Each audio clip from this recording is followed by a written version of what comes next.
Hello दोस्तों, कैसे हो आप सब। उम्मीद है कि आप सब अच्छे होंगे और मस्त होंगे, अपनी पढ़ाई कर रहे होंगे दोस्तों अपने आने वाले एग्जाम के लिए। दोस्तों जो आज का हमारा टॉपिक है वो है दोस्तों हमारा परमार वंश। दोस्तों हम आपको परमार वंश करा रहे थे। दोस्तों जो हमारे परमार वंश में हमने आपको 52 राजा करा दिए गए थे। जो दोस्तों हमारा 52वां राजा था वो है दोस्तों हमारा जयकृत शाह। दोस्तों आइए दोस्तों अब हम देखते हैं जो हमारे दोस्तों जो हमारा 52वां राजा था वो था दोस्तों हमारा ललित शाह। और जो हमारा दोस्तों आज का राजा है वो है दोस्तों हमारा जयकृत शाह। ये कौन से नंबर का राजा है दोस्तों, ये हमारे 53वां शासक है।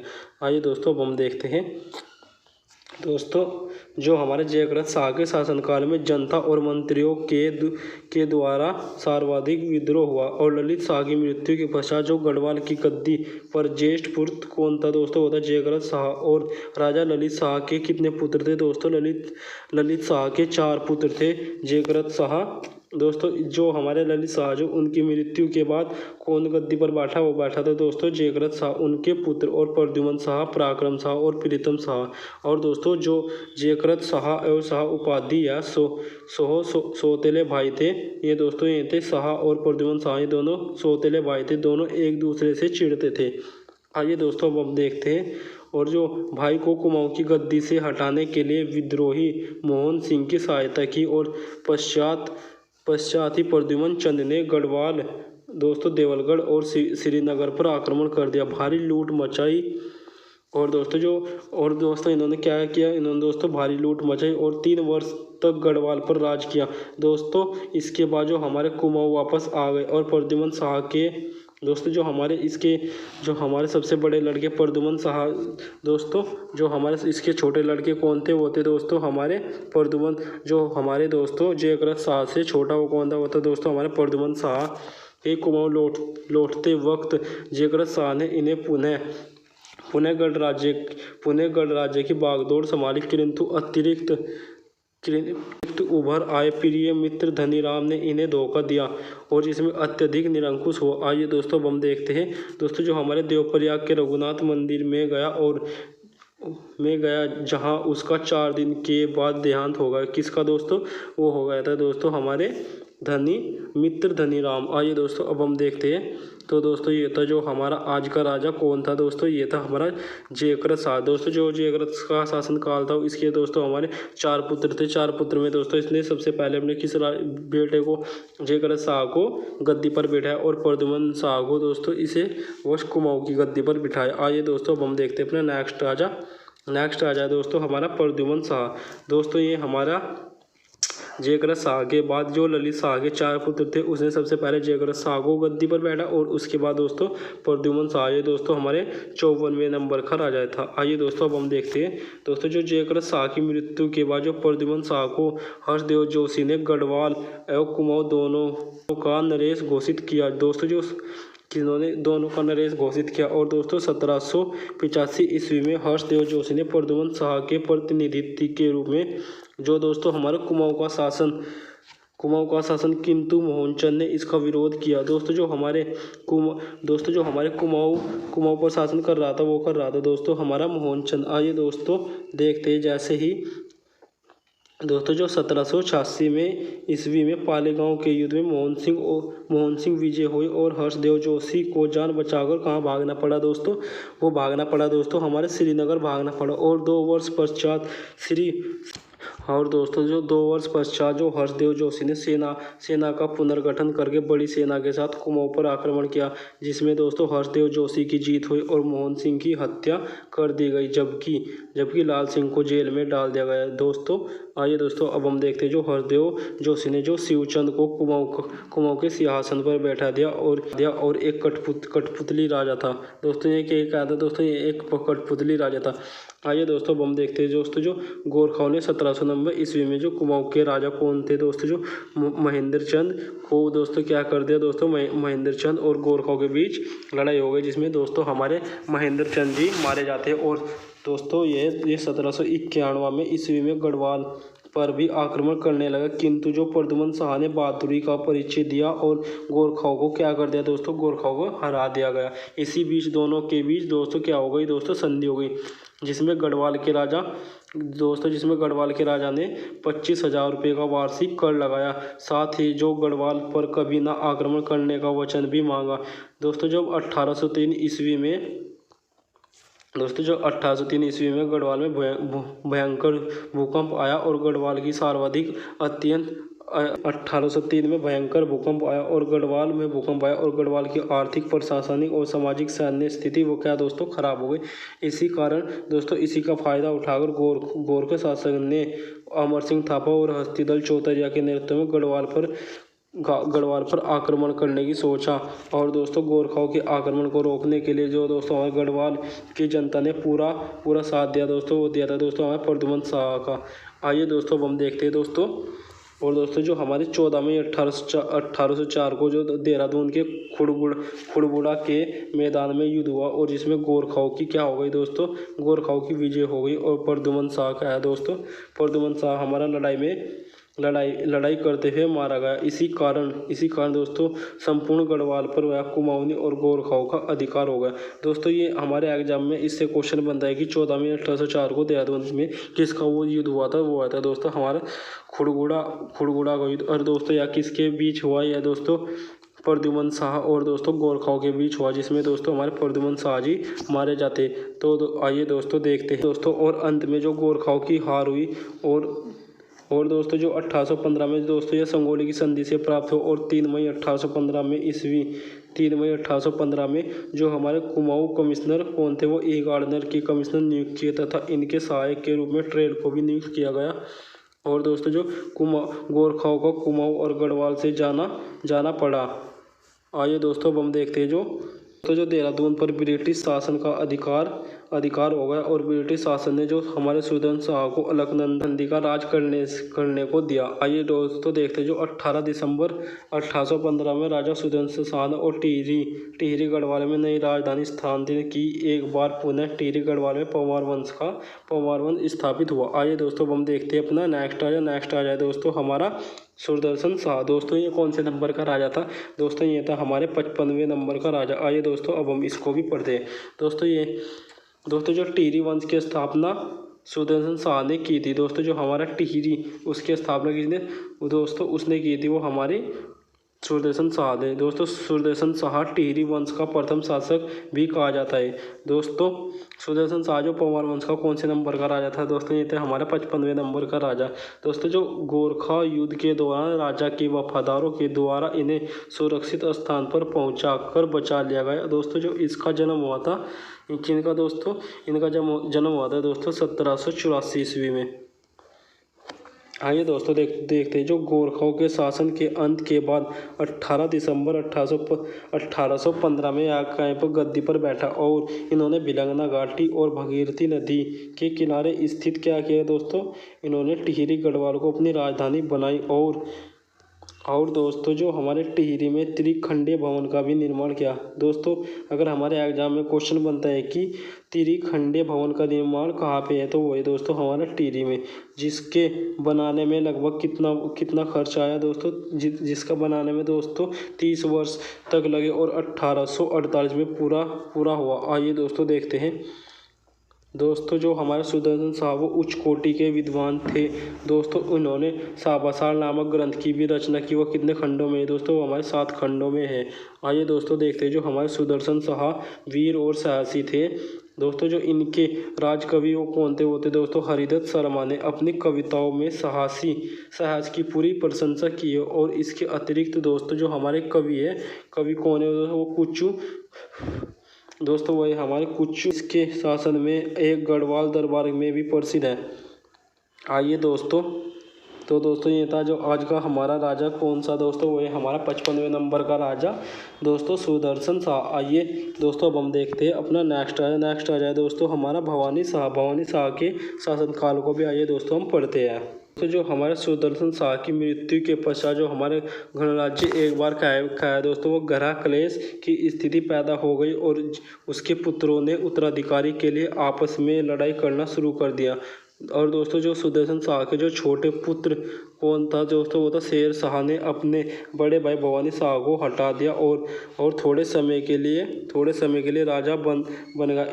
इस पर ब्रिटिश शासक ने अपनी प्रतिनिधि और कुमाऊं कमिश्नर रामजे को समस्या का समाधान करने के लिए भेजा। दोस्तों जो इसमें हमारे दोस्तों जो हमारा 1815 से 1947 तक वो दोस्तों हमारा ब्रिटिश शासन भी आ गए थे। आइए दोस्तों अब हम देखते हैं दोस्तों जो इसके शासनकाल में कमिश्नर हेनरी रामजे और कुमाऊं और गढ़वाल के क्षेत्र में दोस्तों एक 12 आना बीसी भूमि व्यवस्था लागू की गई है। दोस्तों कब की गई थी दोस्तों, ये की गई थी दोस्तों हमारा 1862 ईस्वी में, और देवप्रयाग में एक संस्कृत पाठशाला भी बनाया गया। भवानी शाह ने दोस्तों कितने वर्षों तक राज किया दोस्तों, ये किया था दोस्तों हमारे 12 वर्षों तक राज किया, और दिसंबर दोस्तों 1871 ईस्वी में परलोक सिधर गए।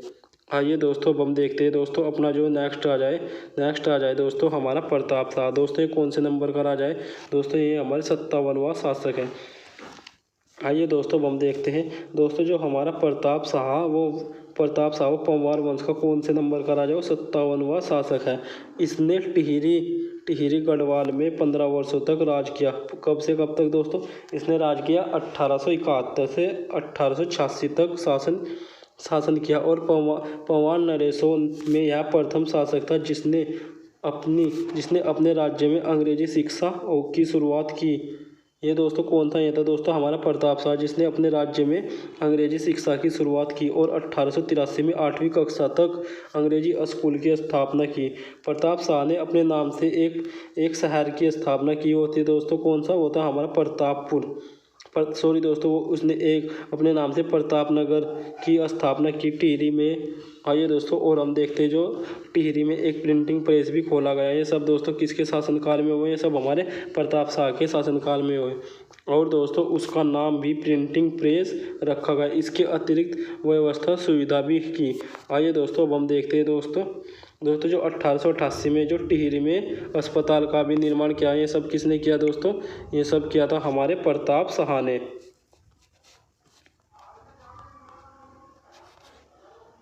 आइए दोस्तों अब हम देखते हैं अपना नेक्स्ट आ जाए दोस्तों हमारा कीर्ति शाह।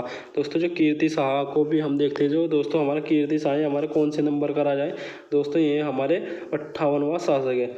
आइए दोस्तों अब हम देखते हैं दोस्तों जो प्रताप शाह के दोस्तों कितने पुत्र थे, वो थे दोस्तों हमारे 3 पुत्र। कौन से दोस्तों, एक था हमारा युवराज कीर्ति शाह, युवराज विचित्र शाह और युवराज सुरदेश शाह। जो दोस्तों प्रताप शाह की मृत्यु के पश्चात वो दोस्तों जो ज्येष्ठ पुत्र कीर्ति शाह राजा बनता है, परंतु वह उस समय अल्पसंख्यक होता है। दोस्तों शासन के जो प्रारंभिक समय में जो इनकी माता थी वो थी कौन सी थी दोस्तों, होती हमारी गुलेरिया रानी। और कीर्ति शाह की वो कौन थी दोस्तों, वो कीर्ति शाह की सरीक्षा की थी। और दोस्तों जो 1992 तक शासन करती रही। इसके शासनकाल में दौरान टिहरी में स्थित जो दोस्तों हमारे टिहरी में स्थित है कौन सा मंदिर है, वो बद्रीनाथ, केदारनाथ, रंगनाथ और गंगा माता मंदिर का भी निर्माण किया। वो किसके शासनकाल में हुआ दोस्तों, वो सब हमारा गुलेरिया रानी के शासनकाल में। और दोस्तों हमारे जो कीर्ति शाह इसके शासनकाल में इन मंदिरों का निर्माण हुआ। दोस्तों जो कीर्ति शाह पूरी शिक्षा करने के बाद 1898 ईस्वी में राज्य का कार्यभार अपने हाथों में ले लेते और एक नए सिरे से बिल्कुल 0 लेवल से व्यवस्था को शुरू करते हैं। आइए दोस्तों अब हम देखते हैं दोस्तों जो हमारे इसने अपने शासनकाल के दौरान उन्होंने राज्य के विकास के लिए सर्वाधिक महत्वपूर्ण योगदान और कार्य किया है। तो दोस्तों ये था आज का जो हमारा राजा है कौन सा दोस्तों, इसने अपने शासनकाल में और भी बहुत सारे काम किए। आइए दोस्तों उसको भी हम देखते हैं। दोस्तों तो जो हमारे कीर्ति शाह ने टिहरी प्रताप स्कूल की स्थापना कब की दोस्तों, 1891 में की, और 1897 ईस्वी में प्रशासन को व्यवस्थित करने के लिए नए राजभवन का भी निर्माण किया। दोस्तों जो महारानी विक्टोरिया के जन्मदिन पर टिहरी में घंटाघर 1898 की स्थापना करवाई कीर्ति शाह ने। और दोस्तों जो हमारे कीर्ति शाह ने प्रवृत्ति किए थे और जिज्ञासु। और दोस्तों उन्होंने 1902 में उन्होंने टिहरी में सौधर्म सम्मेलन का भी आयोजन किया दोस्तों। इसी के शासन काल के दौरान जो स्वामी रामतीर्थ का टिहरी में आगमन हुआ। और आइए दोस्तों वो देखते हैं। और दोस्तों हमारे 1907 में कैम्पबेल ने टिहरी में बोर्डिंग हाउस की स्थापना की। ये सब हमारे दोस्तों किसके शासनकाल में हुआ दोस्तों? ये सब हुआ हमारे कीर्ति शाह के शासनकाल में। आइए दोस्तों और दोस्तों हमारे जो कीर्ति शाह ने इन सभी कार्यों को देखते हुए दोस्तों 1900 में इंग्लैंड की यात्रा के लिए दोस्तों इन्हें कितनी तोपों की सलामी दी गई? इन्हें दोस्तों 11 तोपों की सलामी दी गई। और दोस्तों ब्रिटिश सरकार और विभिन्न विद्वानों ने इन्हें निम्नलिखित उपाधियाँ दी। आइए दोस्तों इनकी उपाधियाँ देखते हैं दोस्तों। जो हमारे कीर्ति शाह दोस्तों जो हमारे अंग्रेजों ने कीर्ति शाह को commander state of India night command की भी उपाधि दी और कंपनियां ऑफ इंडिया की भी उपाधि दी है। किसने दी दोस्तों? ये सब हमारे अंग्रेजों ने दी। आइए दोस्तों देखते हैं भक्त दर्शन जो कीर्ति शाह को राज्यश्री की उपाधि भी प्रदान की। जो दोस्तों जो कैम्पबेल ने इसकी प्रशंसा में कहा जो कीर्ति शाह जैसा शासक मैंने पूरे भारत में नहीं पाया। ये सब किसने कहा दोस्तों? ये कहा हमारे कैम्पबेल ने। आइए दोस्तों देखते हैं जबकि लॉर्ड लैंसडाउन ने 1892 में यह घोषणा में यह कहा कि भारतीय राजाओं को कीर्ति शाह को आदर्श मान लेना चाहिए और उनसे प्रेरणा लेनी चाहिए। किसने कहा है दोस्तों? ये कहा है दोस्तों हमारे लॉर्ड्सडाउन ने। तो दोस्तों ये था जो हमारा आज का राजा कौन सा दोस्तों? वो था हमारा कीर्ति चंद। आइए दोस्तों अब हम देखते हैं अपना राजा है दोस्तों हमारा नरेंद्र शाह। दोस्तों ये कौन से नंबर का राजा है दोस्तों? 59वां राजा है दोस्तों। आइए हम देखते हैं जो हमारे कीर्ति शाह के बाद दोस्तों जो एकमात्र नरेंद्र शाह गद्दी पर बैठा। दोस्तों जो नरेंद्र शाह का जन्म हुआ था दोस्तों हुआ था 1898 ईस्वी को प्रताप नगर में हुआ। उन्होंने दोस्तों जो अपनी प्राथमिक शिक्षा कहाँ से प्राप्त की? वो की थी दोस्तों हमारे मोए कॉलेज अजमेर से प्राप्त की। जबकि नरेंद्र शाह जो गद्दी पर बैठा उनकी उम्र कितने वर्ष थी दोस्तों? उनकी वर्ष थी दोस्तों 15 वर्ष थी। दोस्तों जो इनकी राजमाता नेपोलियन के संरक्षण में नरेंद्र शाह ने राज्य के प्रशासन में व्यवस्था की। और दोस्तों जो इनकी पिता की बात जो टिहरी राज्य का विकास किया। ये सब किस में हुआ दोस्तों? ये सब हमारे नरेंद्र शाह के शासनकाल में हुआ। और दोस्तों जिन्होंने लगभग 27 वर्षों तक शासन किया। दोस्तों उनका वास्तविक शासन वो कब से कब तक था दोस्तों? वो था हमारा 4 अक्टूबर 1919 से प्रारंभ हुआ। और दोस्तों जो शासन के प्रथम वर्ष में ही नरेंद्र शाह ने 1919 में दोस्तों जो 1919 में सर्वप्रथम गांव के विकास के लिए टिहरी में जो किसकी स्थापना की दोस्तों? टिहरी में पंचायतों की स्थापना की। और दोस्तों राज्य के कई युवाओं को प्रशिक्षण हेतु फॉरेस्ट ट्रेनिंग कॉलेज देहरादून भेजा गया। छात्रों के लिए छात्रवृत्ति की निधि की स्थापना की। ये कब से स्टार्ट हुई दोस्तों? ये हमारे नरेंद्र शाह के शासनकाल से स्टार्ट हुई। और दोस्तों जो शिक्षा के लिए प्रताप हाई स्कूल का विस्तार किया। और दोस्तों इंटरमीडिएट प्रताप कॉलेज बनवाया। और दोस्तों साथ ही कन्याओं के लिए एक पाठशाला का निर्माण कराया गया। दोस्तों सभी के लिए सार्वजनिक पुस्तकालय की स्थापना की है। दोस्तों सब हमारे नरेंद्र शाह की स्थापना। और 1925 में ग्रीष्मकालीन राजधानी का दर्जा दिया। किसको दिया दोस्तों? वो दिया था दोस्तों हमारा 1925 में टिहरी को ग्रीष्मकालीन राजधानी का दर्जा। और दोस्तों देखते हैं दोस्तों जो देवलगढ़ में स्थित कुल देवी राजेश्वरी मंदिर का भी जीर्णोद्धार किसने किया? ये किया था दोस्तों हमारे नरेंद्र शाह जी ने। और दोस्तों जो हमारे नरेंद्र शाह ने व्यापार को सरल बनाने के लिए बाह्य संस्कार से भी जोड़ने के लिए सार्वजनिक सड़कों का निर्माण किया। इसलिए इन्हें दोस्तों क्या कहा जाता है? इसलिए दोस्तों इन्हें गढ़वाल का शेरशाह सूरी भी कहा जाता है, क्योंकि दोस्तों इसने सार्वजनिक सड़कों का भी निर्माण किया नरेंद्र शाह ने। आइए दोस्तों अब हम देखते हैं जो नरेंद्र शाह दोस्तों जो नरेंद्र नगर से मुनी रेती है वो भी किसने? वो दोस्तों हमें नरेंद्र शाह ने बनवाई। और मुनी की रेती से जो देवप्रयाग कीर्तिनगर ये भी सब हमारे किसने? नरेंद्र शाह जी ने। और नरेंद्र नगर से टिहरी ये सब हमारे किसकी देन है? ये सब हमारे नरेंद्र शाह जी की देन है। और दोस्तों जो इनकी उपाधियाँ है वो किसकी? दोस्तों जो इनकी सर KCI की उपाधि से भी इन्हें विभूषित किया गया। और अनुभवशील और शिक्षा के प्रति अथवा प्रेम को देखकर बनारस विश्वविद्यालय में भी इन्हें 1937 ईस्वी में LLD की किसकी उपाधि दी गई दोस्तों? LLD की भी इन्हें उपाधि दी गई। और इसके शासनकाल में दोस्तों वर्ष 1921 में टिहरी में दोस्तों क्या हुआ दोस्तों? टिहरी में प्रथम बार जनगणना हुई। ये दोस्तों सबसे पहले कब हुई थी दोस्तों? ये 1921 में। किसके शासनकाल में हुई थी दोस्तों? ये नरेंद्र शाह जी के शासनकाल में।